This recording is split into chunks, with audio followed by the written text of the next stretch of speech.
1 अक्टूबर को ईरान ने इजराइल पर साल का दूसरा सबसे बड़ा हमला किया। 180 मिसाइलें 1 घंटे तक इजराइल के ऊपर दागी गईं। इससे पहले अप्रैल के ही महीने में ईरान ने इजराइल पर 110 मिसाइलें दागने का दावा किया था। इस बार ईरान के मुताबिक 180 में से 90% मिसाइलें सटीक निशाने पर लगी, लेकिन इजराइल कहता है कि उसने हवा में ही ज्यादातर मिसाइलों को भेद दिया। यानी इजराइल के मुताबिक वो मिसाइलें टारगेट पर नहीं लगी। दोनों के दावों में कितनी सच्चाई है ये तो फिलहाल सामने नहीं आ पाया, लेकिन ऐसे कई मौके आए जब इजराइल बड़े से बड़े हमलों से अपनी 3 ताकतों के सहारे बच गया।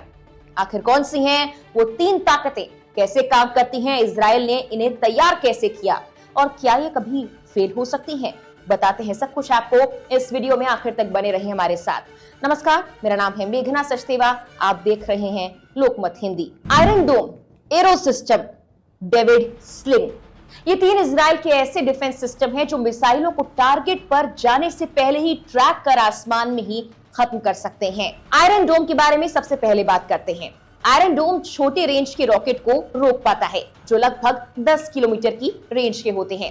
ये रडार से आने वाले रॉकेट्स का पता लगाता है और उन पर नजर रखता है और गणना करता है कि आखिर कौन से रॉकेट आबादी वाले इलाकों में गिरने की संभावना है। इसके बाद ये इन रॉकेट्स पर मिसाइलें दागता है, जबकि बाकी रॉकेट्स को खुले मैदान में गिरने के लिए छोड़ दिया जाता है। एक डायग्राम के जरिए इसके काम करने का तरीका समझते हैं। नंबर 1, दुश्मन रॉकेट या मिसाइल छोड़ता है। नंबर 2, डोम का रडार सिस्टम इसे ट्रैक करता है। नंबर 3, कंट्रोल सिस्टम इसके इंपैक्ट पॉइंट का एस्टिमेट लगाता है। नंबर 4, फिर डोम का लॉन्चर एक मिसाइल फायर करता है और हवा में दुश्मन के रॉकेट को नष्ट कर देता है। ऐसे काम करता है आयरन डोम। इस सिस्टम को 2006 में इजराइल और हिजबुल्लाह के बीच हुई लड़ाई के बाद विकसित किया गया था।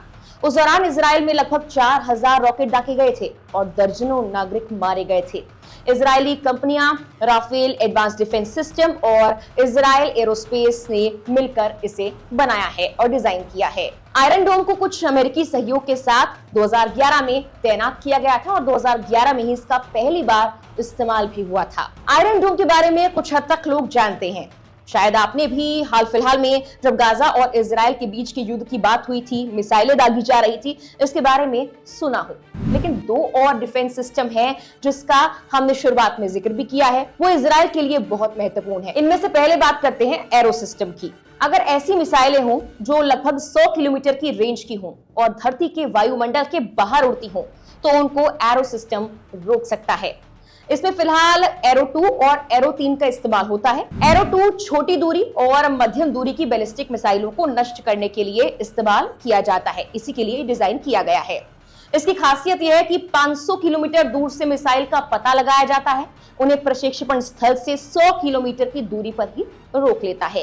एरो 2 का इस्तेमाल कथित तौर पर 2017 में पहली बार सीरियाई सतह से हवा में मार करने वाली मिसाइल को मार गिराने के लिए किया गया था। एरो 3 को पहली बार 2017 में तैनात किया गया था और इसे लंबी दूरी की बैलिस्टिक मिसाइलों को भेदने के लिए इस्तेमाल किया जाता है, वैसे इसे डिजाइन किया गया है। जब वो मिसाइलें पृथ्वी के वायुमंडल के बाहर होती हैं, तब ये उन्हें भेदता है। इसकी रेंज 2400 किलोमीटर की है। इसका पहली बार युद्ध में इस्तेमाल 2023 में ही किया गया था। इसे इजराइल एरोस्पेस इंडस्ट्रीज ने अमेरिकी कंपनी बोइंग की मदद से विकसित किया है। अब बात करते हैं डेविड स्लिंग के बारे में। इस सिस्टम को अमेरिका इजराइल ने मिलकर बनाया है। ये मीडियम रेंज और लॉन्ग रेंज के मिसाइलें, रॉकेट और क्रूज मिसाइलों तक को रोकने में भी सक्षम है। ये 300 किलोमीटर की दूरी तक की मिसाइलों को रोक सकती है। इस सिस्टम ने 2017 में काम करना शुरू किया था। डेविड स्लिंग और आयरन डोम दोनों को विमान, ड्रोन और क्रूज मिसाइलों को रोकने के लिए ही डिजाइन किया गया है। एक डेविड स्लिंग मिसाइल की कीमत लगभग $1 मिलियन है। रिपोर्ट्स के मुताबिक सितंबर 2024 में लेबनान से हिजबुल्लाह द्वारा दागी गई बैलिस्टिक मिसाइलों को मार गिराने के लिए इसका इस्तेमाल किया गया था। डेविड स्लिंग का इस्तेमाल मई 2023 में भी किया गया था, जब हमास ने इजराइल पर 1100 से ज्यादा मिसाइलें दागी थी। इसके अलावा भी इजराइल के पास मल्टी डिफेंस सिस्टम है जो उसे कई बार बड़े हमलों से बचा चुका है। लेकिन क्या कभी ये डिफेंस सिस्टम फेल हो सकते हैं? हाल फिलहाल में इजराइल पर ईरान ने जो मिसाइलें दागी हैं, दावों के मुताबिक वो डिफेंस सिस्टम को पार करने की क्षमता रखती हैं। इजराइल ने भी यह दावा किया कि ईरान की दागी गई मिसाइलों से ज्यादा नुकसान नहीं पहुंचा, लेकिन बीबीसी की रिपोर्ट्स ये बताती हैं कि कई स्कूल, सेना के ठिकानों पर हमले का असर देखने को मिला है, यानी कई मिसाइलें डिफेंस सिस्टम को पार कर गई हैं। जून 2024 में बिजनेस स्टैंडर्ड की एक रिपोर्ट के मुताबिक यूएस के अधिकारियों के सामने एक चिंता थी। उन्होंने ये बताया कि हिजबुल्ला देश के उत्तर में इजराइल के आयरन डोम पर भारी पड़ सकता है। रिपोर्ट के अनुसार एक इजरायली अधिकारी ने बताया कि अगर हिजबुल्ला ने सटीक निर्देशित हथियारों का इस्तेमाल कर बड़े पैमाने पर हमला किया तो ऐसी स्थिति ज्यादा होने की संभावना होगी। अधिकारियों ने कहा कि इस तरह के हमले से बचाव के लिए आयरन डोम प्रणाली चुनौतीपूर्ण हो सकती है, यानी इसके फेल होने के चांसेस भी हैं। फिलहाल के लिए इस वीडियो में इतना ही।